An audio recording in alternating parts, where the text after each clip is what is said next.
Donc vidéo sur le cours propriété de l'intégrale. Alors vous allez voir des choses qui sont au programme mais plus ou moins importantes, je vous préciserai les choses. Alors première propriété, la linéarité de l'intégrale. On peut considérer que l'intégrale c'est un opérateur linéaire. Alors ça veut dire quoi? Par exemple, l'intégrale de 2x c'est 2 fois l'intégrale de x. L'intégrale de x carré plus ln de x, c'est l'intégrale de x carré plus l'intégrale de ln de x. Voilà ce que c'est que la linéarité de l'intégrale. En terminale, ça sert quand même très peu.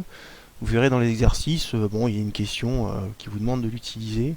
Ça s'arrêtera là. L'intégrale et la parité, alors c'est pareil, c'est très anecdotique, mais moi je l'ai laissé de manière à...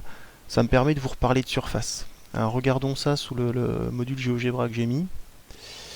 Je commence par la fonction x cube. Alors la fonction x cube elle est paire. Alors là, elle est impaire, pardon. Petit mot sur la parité et l'imparité. Une fonction paire, hop, j'en mets une, c'est x carré. Celle-là elle est paire parce qu'elle est symétrique par rapport à l'axe des ordonnées.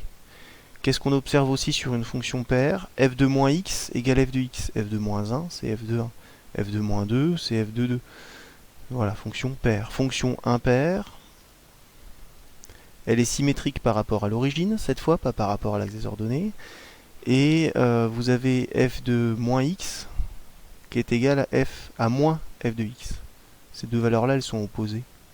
Vous avez la même chose pour chacune des valeurs. Donc voilà pour la parité et l'imparité.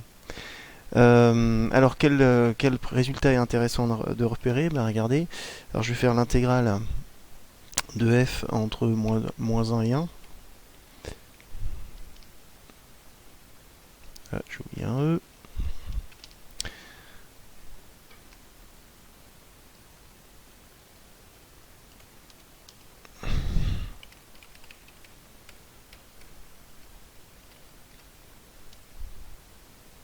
Voilà, donc l'intégrale de f entre moins 1 et 1, c'est la surface délimitée par la courbe. L'axe des abscisses, x égale a, x égale b, donc x égale moins 1, x égale 1. Quand la courbe est négative, la surface est comptée négativement. Quand la courbe est positive, la surface est comptée négativement. Et qu'est-ce qui se passe ici? En fait, les deux surfaces sont identiques. Et comme il y en a une qui est comptée négativement et l'autre positivement, elles s'annulent. Et du coup, l'intégrale est nulle. Qu'est-ce qui se passe quand j'ai une fonction paire?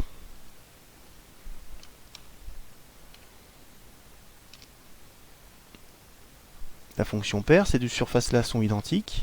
Qu'est-ce que j'obtiens? Alors 0,67, en fait, ça correspond, c'est une approximation de GeoGebra, ça correspond à 2 tiers, qui est en fait la surface, l'ajout des deux surfaces qui sont là. Pour le voir, je vais mettre l'intégrale de i entre 0 et 1. 0,33 et l'intégrale de i entre moins 1 et 0. Voilà, donc l'intégrale entre moins 1, entre 0 et 1 c'est 0,33, entre moins 1 et 0 c'est 0,33, et du coup entre moins 1 et 1, on fait l'addition, c'est 0,33 aussi. Donc voilà, une fonction paire, l'intégrale sur un intervalle centré en 0, c'est 2 fois l'intégrale. Une fonction impaire sur un intervalle centré en 0, c'est 0. Voilà, un petit résultat, pas très intéressant à connaître, mais moi voilà, c'était l'idée de revenir sur la parité et l'imparité. Et de revenir surtout sur l'histoire de surface. Continuons l'exercice ici, je vous mettrai la correction. Alors c'est très simple, hein. Moins 5 sinus cube x, c'est impair. Moins pi c'est un intervalle centré en 0, donc cette intégrale elle est nulle. Donc vous regarderez la correction, hein, elle est prête, je la mettrai en ligne. Relation de Schall. Alors la relation de Schall, c'est la relation de Schall un peu comme les vecteurs en ce sens-là. L'intégrale de AB plus l'intégrale de BAC, c'est l'intégrale de AAC. Le B là disparaît. Comme quand on a vecteur AB plus vecteur BC, on enlève les B. Là on enlève les B qui sont là. On peut regrouper ça dans une même intégrale. Alors attention, il faut que la fonction en dessous ce soit la même. Pour illustrer ça, vous avez ce dessin là. Donc ma fonction elle est là, elle est représentée ici en vert. Et quand vous ajoutez l'intégrale de moins 2 à moins 0,5, donc de moins 2 en moins 0,5 c'est ce qui est couleur un peu saumon là sur le dessin, et l'intégrale de moins 0,5 à 1,3, donc c'est ce qui est en vert, cette intégrale là plus celle là, en fait c'est la surface qui va de là à là. Donc c'est ce que vous dit la relation de Schall. L'intégrale de moins 2 à 1,3, c'est l'intégrale de moins 2 à moins 0,5 plus l'intégrale de moins 0,5 à 1,3. Donc en fait, on peut découper en tranches, si vous voulez, l'espèce de surface à hachurer sur mon dessin. Voilà l'idée de la relation de Chasles. Donc pareil, c'est très anecdotique en terminale. On l'utilisera dans un exo. Le corollaire là est important à repérer. Alors pareil, on va pas l'utiliser souvent, mais le jour où on l'utilise, on n'y pense pas parce qu'on l'utilise pas souvent. Quand on inverse les bornes d'une intégrale, on met un moins devant. L'intégrale de b à a, c'est moins l'intégrale de a à b, tout simplement. Je vous invite à regarder la démonstration, pour ceux que ça intéresse, elle est très facile. Posez-moi des questions dessus si c'est pas clair. Donc l'intégrale de b à a, c'est moins l'intégrale de a à b. Quand on inverse les bornes, on change le signe. Bon, enfin, c'est pas grave, c'est pareil, hein, on va pas souvent l'utiliser. Positivité de l'intégrale, ça c'est un truc qu'on va par contre utiliser de temps en temps. Quand j'intègre une fonction négative, mon intégrale est négative. Et alors pareil, si j'intègre une fonction positive, mon intégrale est positive. Par contre, c'est faux. La réciproque est fausse, c'est-à-dire que x-1, si vous faites le calcul de l'intégrale, on obtient 6. Et pourtant, x-1, entre moins 1 et 5, c'est pas positif. Donc voilà, vous, ici, ce qui m'intéresse, c'est de retenir l'intégrale d'une fonction positive est positive, l'intégrale d'une fonction négative est négative. Le corollaire qui découle de ça, c'est que si f est plus petit que g, alors l'intégrale de f est plus petit que l'intégrale de g. On conserve, en gros, autrement dit, l'opérateur intégral conserve le sens de l'inégalité. Ça c'est pareil, c'est des choses qu'on utilisera de temps en temps en exercice dans certains sujets de bac. F plus petit que g, ça donne l'intégrale de f plus petit que l'intégrale de g. Dernier point sur cette vidéo, ouais, on ira au bout quand même. Valeur moyenne, formule à connaître. Alors elle n'a rien de compliqué, mais il faut la connaître.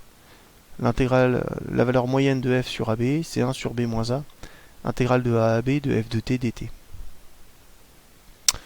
Ensuite, vous avez une inégalité qui est à connaître aussi. Vous avez f qui admet un maximum et un minimum. Eh bien, l'intégrale de f sur AB, c'est compris entre le minimum fois b moins a et le maximum fois b moins a. Alors essayons de voir ça sur ce dessin. Je vous ai représenté la fonction, je vous ai représenté le maximum et le minimum. Le maximum ici c'est 2, le minimum c'est 1. Alors, sous-entendu, on travaille sur l'intervalle ici 1, je sais plus combien, 2,5. Donc le minimum sur un 2,5 c'est 1, le maximum c'est 2. Voilà. Et alors qu'est-ce qui se passe? Bien, qu'est-ce que vous dit la propriété? Pas grand-chose. Je vais rajouter ici un point. Je vais rajouter un segment. Voilà, un premier rectangle. Je vais le colorer autrement, sinon on va pas voir grand-chose.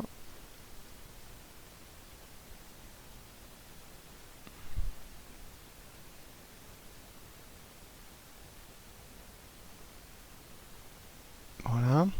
Donc ce triangle en vert, sa surface, c'est la longueur ici, c'est-à-dire b moins a, et sa hauteur, c'est égal au minimum. Donc sa surface, c'est le minimum fois b moins a, mb moins a. La surface en saumon est bien plus grande que b moins a fois petit m, est bien plus grande que la surface de ce triangle en vert. Voilà ce que vous dit cette partie de l'inégalité là. Et je vais faire la même chose avec le maximum. Alors, approximativement, je refais un polygone. B-A, c'est la longueur du segment que je viens de faire. La hauteur, c'est le maximum. Ce polygone-là, sa surface, c'est B-A fois grand M. Et vous constatez bien que B-A fois grand M, c'est plus grand que la surface qu'il y avait sous la courbe ici. Donc voilà ce que vous dit l'inégalité. En fait, il n'y a vraiment rien de compliqué. Mais c'est pareil, ça va ressortir de temps en temps dans les exos. Si on étudie une fonction, on connaît son minimum et son maximum, on peut déduire ce genre de choses. Ça, vous pouvez laisser de côté. Voilà, pour cette vidéo qui est déjà trop longue à mon sens.